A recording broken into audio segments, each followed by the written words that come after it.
Hello everyone, I'm Landon Schlangen, and today we are going to be building this calculator application for FreeCodeCamp.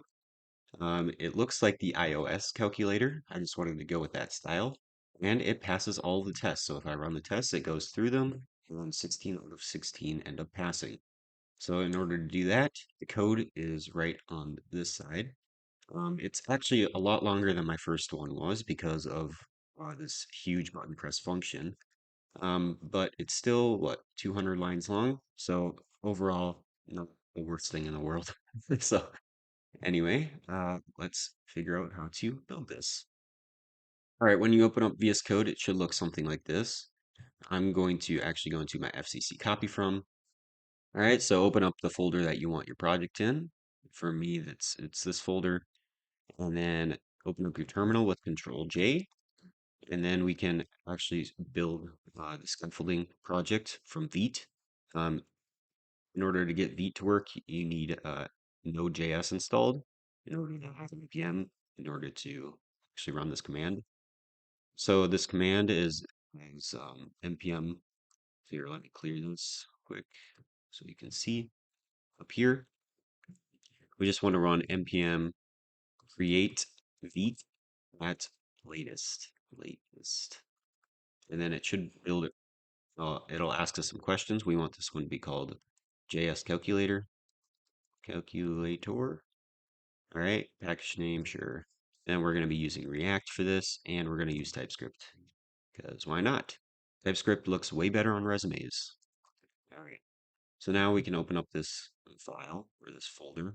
So let me go into my FCC copy from JS Calculator, there it is. Let me open that one up, so that we don't run into any issues regarding what file we're in, or what project we're in.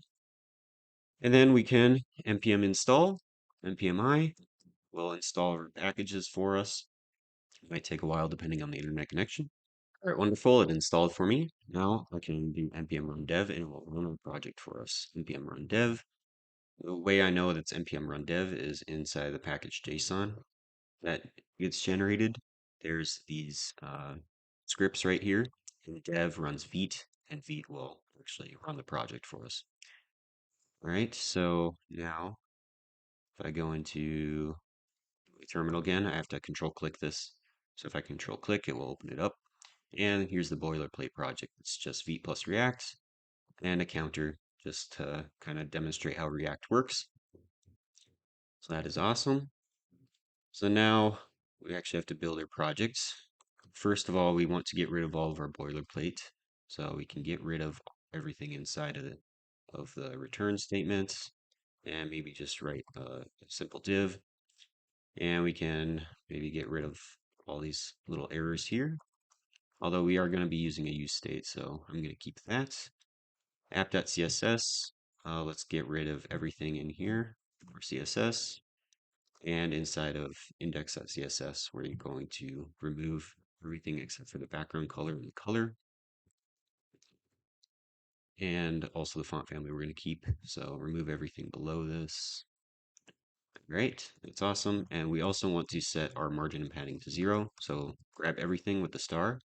And we're going to set margin to 0 and padding to 0. Perfect.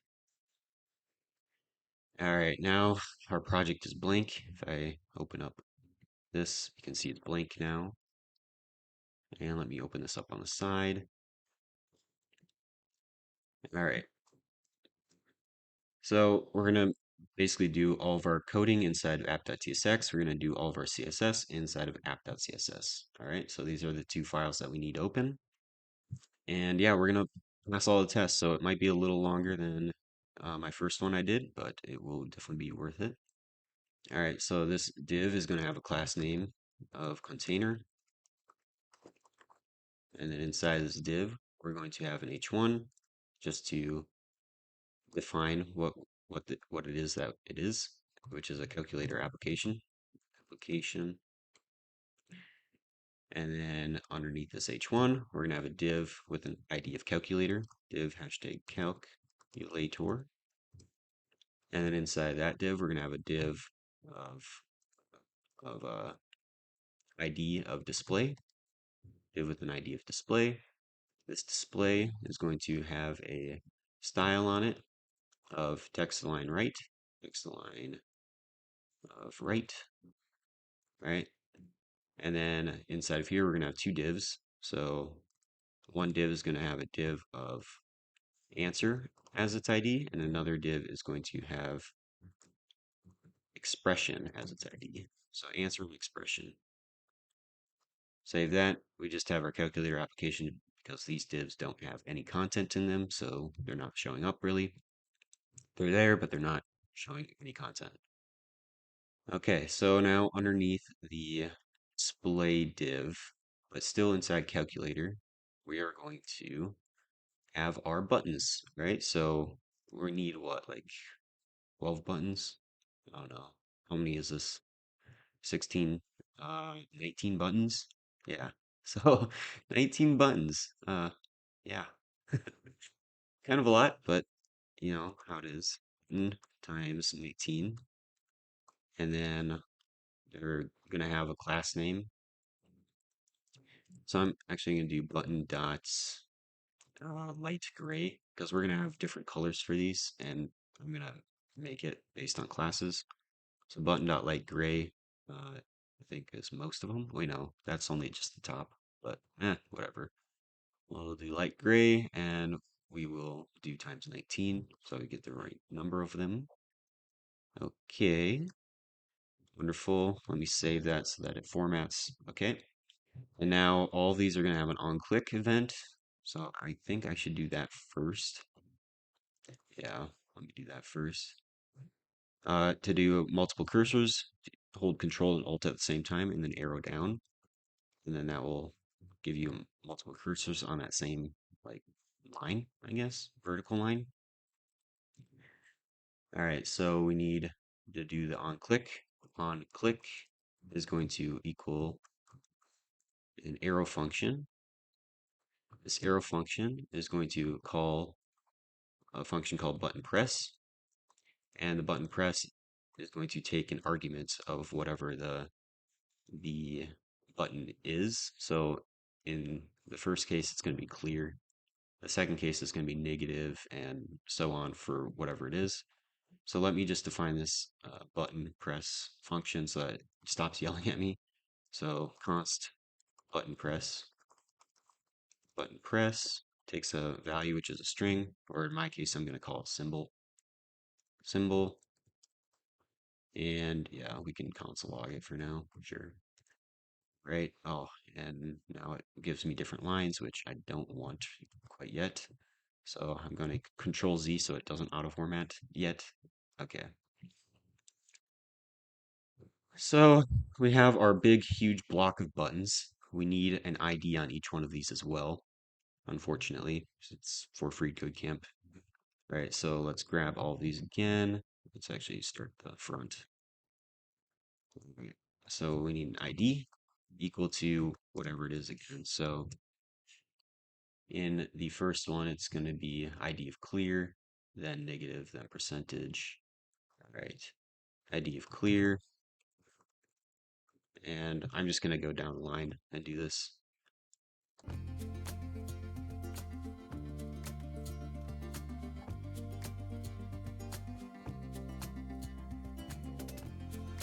And then we also have to do the same thing for button press. We have to add in like whatever it is. So in this case, button press is going to be negative.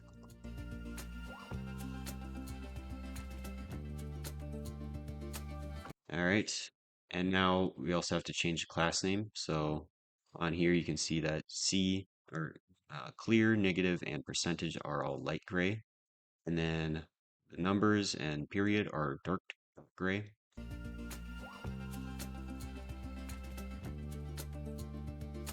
Yellow. Right? And then we also need the actual symbol inside the button.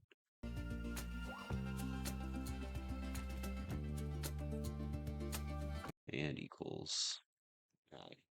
Now I can finally save, and then we can see what shows up. As you can see, it's so beautiful. We have just this row of buttons. Oh man. We have to do a lot of CSS to make that look a lot nicer. Okay, let's do that CSS because I can't stand it right now.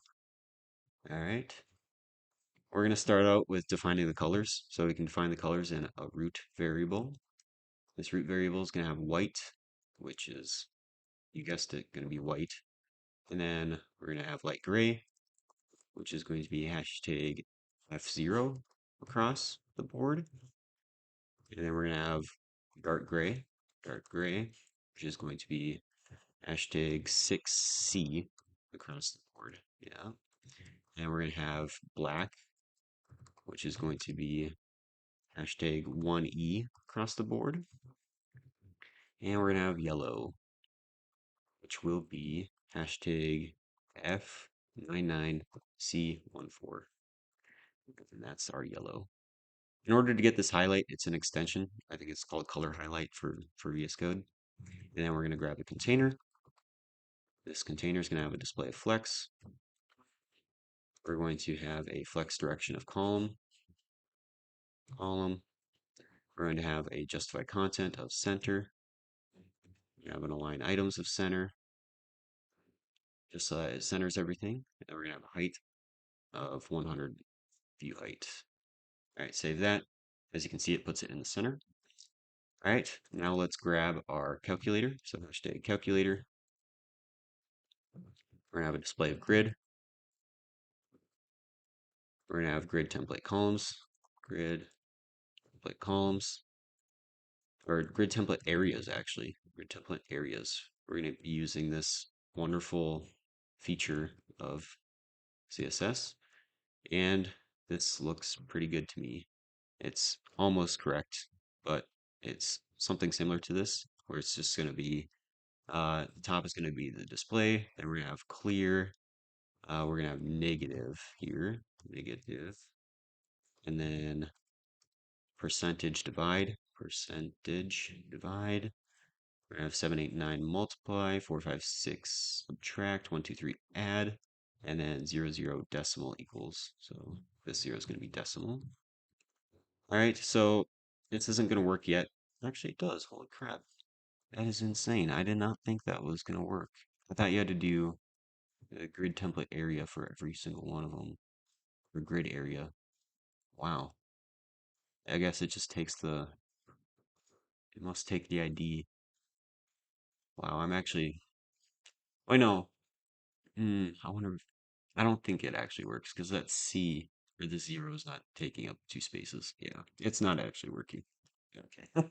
It just kind of looked like it worked for a second, but it is a fooling you. Okay.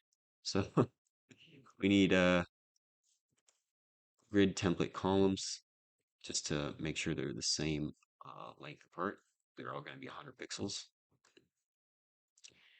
All right, so it widens them out, equal spacing, and we're going to have a gap of 20 pixels. Cool. We're going to have a padding of 50 pixels, except for the top. So padding top is going to be 10 pixels of padding. We're going to have a margin top of 20 pixels. And we're going to have a border radius of 20 pixels. And a background color of black. So BGC, and we're gonna do var dash dash or var dash dash dash black. Yes. All right. So there's our calculator. The background is a little bit darker than the background of the application or body. All right. Now we're gonna grab a light gray class, light gray, and just add the background color of light gray. Wonderful. Get rid of this colon. Save that. Our buttons did not change, which is weird. We're gonna do dark gray. From color dark gray. So those buttons changed. I wonder if light gray just looks so much like white. It didn't change. That must be why. All right, and then we're gonna grab yellow. My color highlight's gonna highlight that for me, even though it's not really a color. Right, and those ones are yellow. Awesome. All right, now we're gonna grab each button, style that up a little bit. Button, and it's gonna have a height of 100 pixels. We're going to give it a font size of 24 pixels. All right, already it looks a lot nicer because they are all squares and And it looks kind of cool. All right, we need the border to be none. That should get rid of the border on all of them. Cursor pointer, we're going to have border radius of 100 pixels just so that it is a circle and we know it will be a circle. And then we need a width of 100%. And maybe we don't need that, but I have it anyways. Transition, and we're going to transform it based on. So you can see on this one, when I click on the button, it like goes down a little bit. So we're going to do that same thing here. So that's why we have this transition of 0.1 seconds, ease and out. And then when it's active, so button in the active state, we are going to transform and scale, or not scale it. Yeah, actually, yeah, scale it by 0.95, so that becomes a little smaller. So yeah, as you can see, when I click on these, it animates for me, which is really cool. All right, so now we're going to grab our hashtag answer, which is part of our display, right? It should be at the top, but it's not showing there yet. In order to make it show, we have to give it a height of 48 pixels. And then I think maybe it won't, whatever. We're going to give it a font size of 48 pixels as well. All right, to get that answer to show, we actually have to maybe put a 0 in for it right now. So if we put in zeros for these, or just for answer, then it will show up, I think. Oh, it's on the left side, that's why. Oh, okay. Yeah, that looks kind of weird. We have to do the grid areas for it to look correct. All right, but let's just do this for now. Let's do hashtag expression too. Expression. We're gonna have a font size of 24, sure. Um, and the color is going to be dark gray. That's correct. We're actually going to do 30 pixels for the height and font size. Okay. And then now we can actually do our grid areas. And it's pretty simple, I guess. We're going to grab each one by its ID. So hashtag divide and then grid area divide. And then it will shift it into the right spot. So divide is over here, and there you can see that the divide button shifted right to that spot just because of this grid area portion of CSS. All right, so now we have to do the same thing for all the other buttons. I know it's very annoying. Clear is going to have a grid area of clear. We'll have negative. We'll have percentage. Beautiful. We're gonna have divide. Hashtag divide.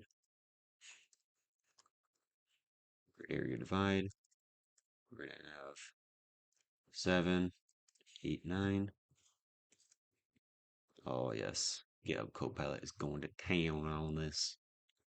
Let's go and multiply 4, 5, 6.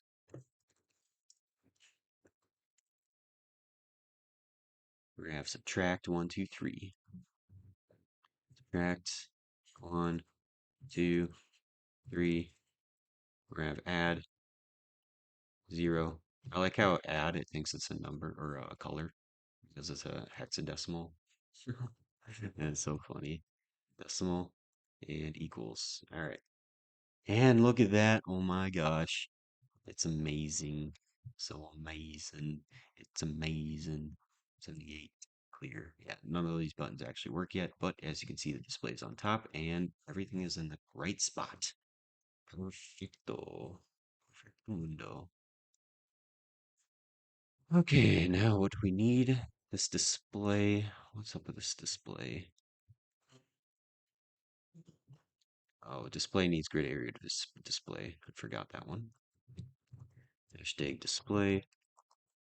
We need grid area of display. All right. There we go. Now it's on the right side. That's what I expected. Okay.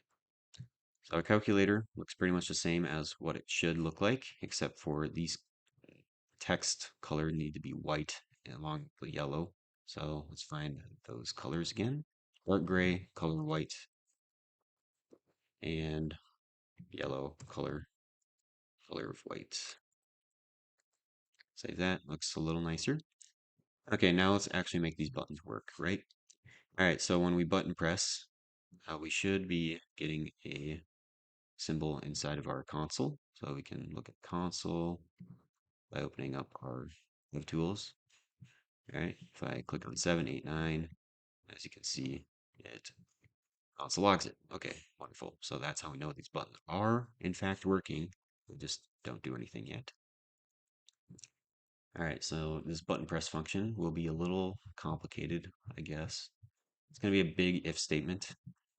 All right, so we're going to say if the symbol is clear, symbol equals clear, set expression and answer to nothing. We have to define those at the top. So const answer, const expression, set expression, use states. All right, the answer is going to start out as blank as well, blank and blank. And then we are going to have this button press, which has a symbol of clear, and we don't need to return it because we're going to have more else if statements. So we're going to say else if negative. Then what do we want to do? GitHub Copilot, please help me because I'm dumb. I need help. If answer, I have notes, but I want GitHub Copilot to do anyway. I think it just looks cool. Return, and then if no, we need to set answer to be answer.toString.char at slice. All right, let me just copy this. I think GitHub Copilot gave me this right away. Maybe not. All right, so yeah, that's what that does. I don't think you actually need this negative thing for the FreeCodeCamp test. It copies the iOS calculator, so that's why I added it. All right, so underneath this else if, we're gonna have another else if percentage. So symbol equals percentage. We are going to, here we go, set answer that way. If answer is empty, don't do anything. Otherwise, set answer to divide 100 by it. Okay. Else if operator symbol. Actually, would it divide it by 100 or would it multiply by 100? I don't know. It's fine. You don't need that one for the test either. Else if symbol is an operator. So we're going to have an is operator function, is operator, and we're going to pass in the symbol. So if the operator is a symbol, or if the symbol is an operator. All right, const is operator. Now we're going to test the symbol. If it's a percentage plus divide or multiply, this is going to be a star. I don't know if will that work. I'm not sure if that will work actually. I don't know, look at that. Use the weird Unicode symbol. All right. So if it is an operator, we're going to set expression to be this, which is et. I'm going to define a variable up here called et. It's going to be expression.trim, just so that we don't get spaces in weird spots. So the set expression is going to be et, our trimmed expression, plus a space, plus symbol, plus another space. Yeah. All right, save that. So now when we type in symbols, I thought that would set our expression, but I guess not. Oh, right here, inside of our answer and expression, we actually have to define answer and expression. Yeah, save that. There we go. Now we have divide, multiply, plus in there. Okay, cool. Okay. Else if, all right, so we did our is operator. If symbol is equal, we're going to calculate it. So else if symbol equals an equal sign, we're going to call a function called calculate because it is a little bit more complicated. And we're just going to call that function down here, const calculate. And we're going to keep it empty for now. I wish it wouldn't yell at me. It's annoying. Whatever. We'll keep it like that for now. Else if symbol is a 0, symbol is a 0, then we need to say if it's at 0, or if the first character can't be a 0. So if the first character that we're typing is a 0, it shouldn't add it. So this is what that's going to do. So if expression char at 0, so we're checking our expression, current expression, and if the first character is a 0, then we don't want to do anything, I think. Maybe not. Then we actually want to do something. Oh, if it's not a 0, then we want to do something, which is set the expression plus symbol. Expression plus symbol. All right, and this is yelling at me. String and number have no overlap. Yeah, it's because the 0 has to be a string. There we go. All right, so if I type in 0, it's not adding more zeros. All right, so now I need to do the period. So else if symbol is a period, we want to actually not do this. We want to first split the operators, split by operators, and get the last number. All right, so last number is going to be expression.split, and then we're going to pop off the end of it. That looks perfect, except I kind of want a G in here. Okay, and we're going to do if the last number already has a decimal, then don't add another. Don't add another. Okay. If it includes that, then return. Otherwise, we're going to set expression symbol. Okay, perfect. So now it won't add more than one decimal point. Right? Oh, actually it will. What the heck? What did I do wrong here? If last number includes a period, last number expression does split. Okay, I might have to look at that later, but otherwise, it's going to be one of the numbers. So as long as the expression, the first character is a 0, then we want to replace it. Otherwise, we're just going to add on to the end of it. So in order to do that, let me just grab this. All right, so if the first character is a 0, then we're going to replace it with that symbol by doing expression.slice1 and plus symbol. Otherwise, we're going to just add it to the end with expression plus symbol. All right, let's do 8.3 plus 3. Looks like so. Now we have to actually do our calculate function. Okay, so now we have to actually calculate. Wonderful. So if we do 78 times 9, I don't even know what that is. Let's do 7 plus 3. That should equal 10. So when we click equal, it should equal 10. Let's do this calculate function now. All right. So this calculate function is a little complicated, but we'll get through it. So first we have to say if last character is an operator, then do nothing. Okay, so if is operator, expression.char at, and we're gonna, instead of using expression, we're gonna be using et. It's the expression, but it's trimmed on the side, so it takes off the spaces on the front and the back. So then we only have to do -1. So if the last character is operator, that's how we check that. Then we just return and do nothing. Okay, awesome. So now we have to clean the expression.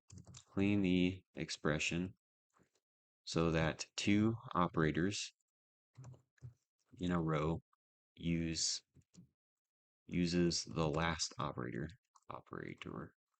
Right? And this is kind of tricky, this part. Um, the way, like, because you have to do 5 times minus plus 5 times minus plus 5 should equal 10. So as you can see here, we're doing 5 plus 5, and we have to like ignore the times and negative in here. So in order to do this, I kind of did a few parts. So const parts, I first change it into parts by doing et.split by space. So then it gives me the number, then an operator, then a number, then an operator.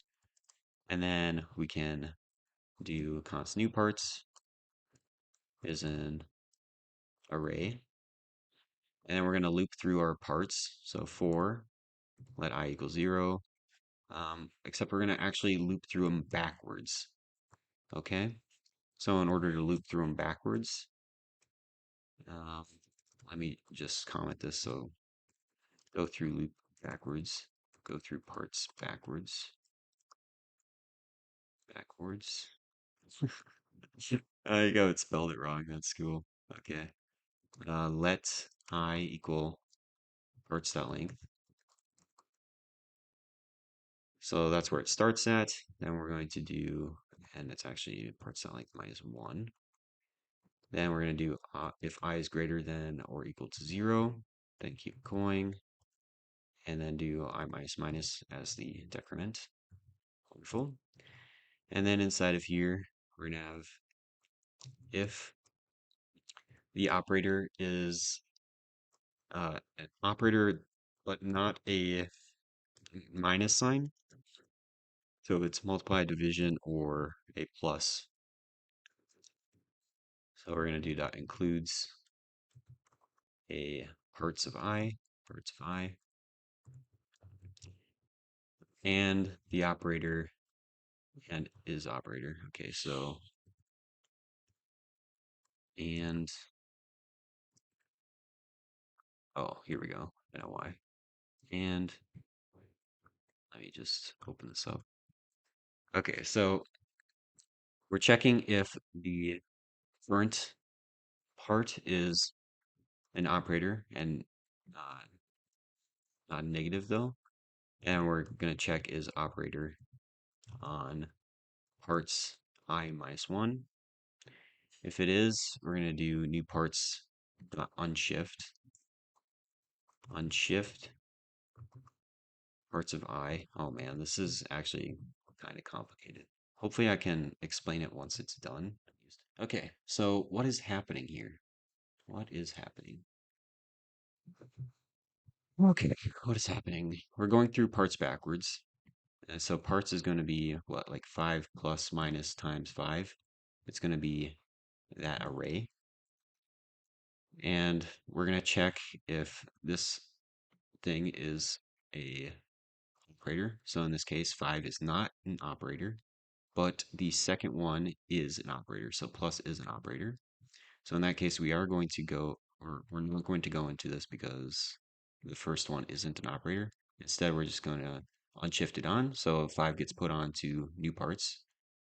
And then we're going to move on. So next one is going to be a plus. So we're going to check if it's plus. Yes, it has a plus. We're going to check if this has a minus or has an operator. It does. It has a minus. So we're going to go through this. And we're going to unshift parts of I onto new parts. So we're going to put on the plus. But we're going to decrement I, right? Or no. No, we're going to go into this while loop. And this while loop is going to check if anything after that is an operator. If it is an operator, we're going to decrement I by that amount. So if there's a bunch of multiplications here, like 5 multiplications, it's going to count those up. Count up 1, 2, 3, 5 multiplications, and we're going to subtract I by 5. So then it's just going to skip all of those parts. Skip all the multiplications and go straight to the number. And so, yeah, hopefully I explained that decently. That is what this portion does. I know it's very convoluted, but hopefully it made sense. All right, new expression. We're going to say if is operator, and we're going to put in the new expression.char at 0. And we're not going to return out of that. We are going to say set answer, and we're going to evaluate our answer plus our expression, our new expression. And then it's going to be as a string so that we get rid of that error. Okay. So what is this doing? We're checking if the expression has an operator starting it. If it does, then we're going to do the answer plus the new expression. So we're just going to do the answer, whatever the answer was. Here, let me see if this works. Oh, no, it doesn't yet. Otherwise, we're just going to set answer and eval our new expression. So I'm just going to copy this down and get rid of new, get rid of the answer in here and just do new expression. All right, save that. And we're going to make sure to set expression and clear that out. Make it empty.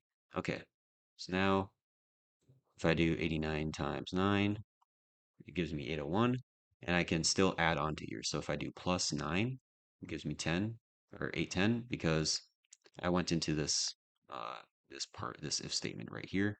It checked if the first character was a plus. It is, so now it's doing the answer, which is 801 plus the new expression, which is just plus 8 or whatever. And then it gives us the new answer. So now it will pass all the tests, I'm pretty sure. In order to try that out, we need to go into index.html, and we actually have to, first of all, change this title to calculator, and then add in our script tag.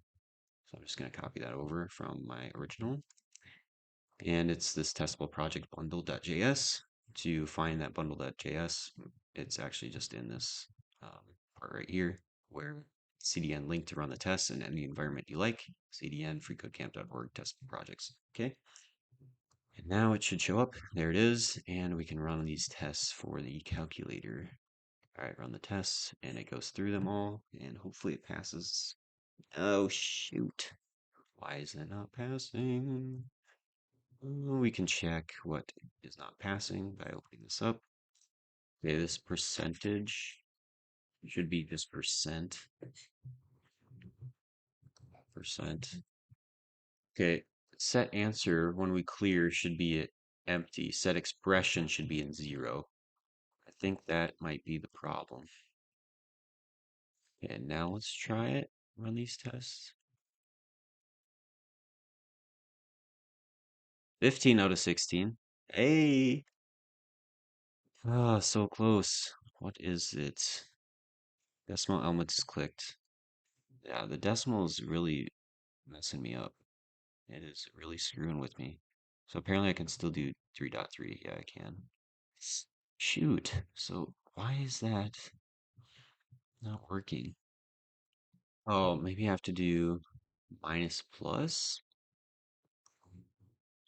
Minus plus divide multiply? Something so simple as that. 7.7.7. Yeah. Oh my gosh, you gotta be shitting me. So, my expression of a split has to start with the minus sign first, then plus, then divide, then multiply for this regular expression. Gosh, regular expressions are so annoying. Oh, now let's run the tests and pass them all, please. Thank God. All right. Finally. Finally. Well, that was quite the headache. Now we can host this on Netlify and GitHub. So yeah, we have it complete. Now we can go to GitHub and go to my GitHub and put it on Netlify and host it, right? So that anyone can see it, our beautiful calculator. Right, we're going to call it FCC Calculator, and that is available. We're going to have it public for you guys to see. And we're going to add this remote origin. All right, let's open up VS Code again. Control J to open up our terminal. Let's end the session. All right, and let's first get init so that we initialize our repo. Then let's add a remote origin. Then let's do git add all to add it all. Then we're going to do git commit -m, and we're going to say full project. And then we are going to git push, right? So push, we have to do git push set upstream origin main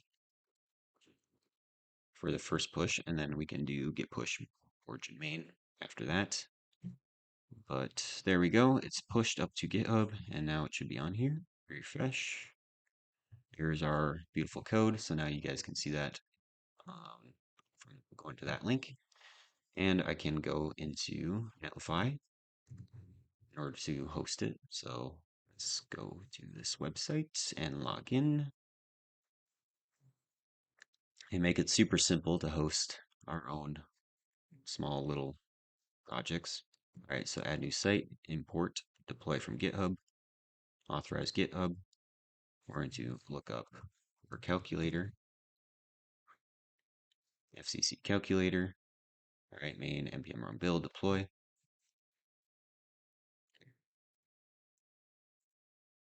And we can see in the deploy log all the different commands it's running. Looks like it started to install dependencies, and that's initializing, complete, building complete, post-processing, and now we can open our production deploy. And here it is. Now anyone can go to this link, but of course I'm going to change this link. So in order to do that, we can go into site configuration, go into domain management, and options, edit site name. I'm going to name it JS Calculator FCC Landon, something like that. Just all the buzzwords for this. All right, so now if I refresh, this site's not found because we changed the domain. So now it is this one. All right, so now, yeah, it works the same as before, I think. Yeah, okay. So if I go into my calculator and run the tests, it should pass them all still.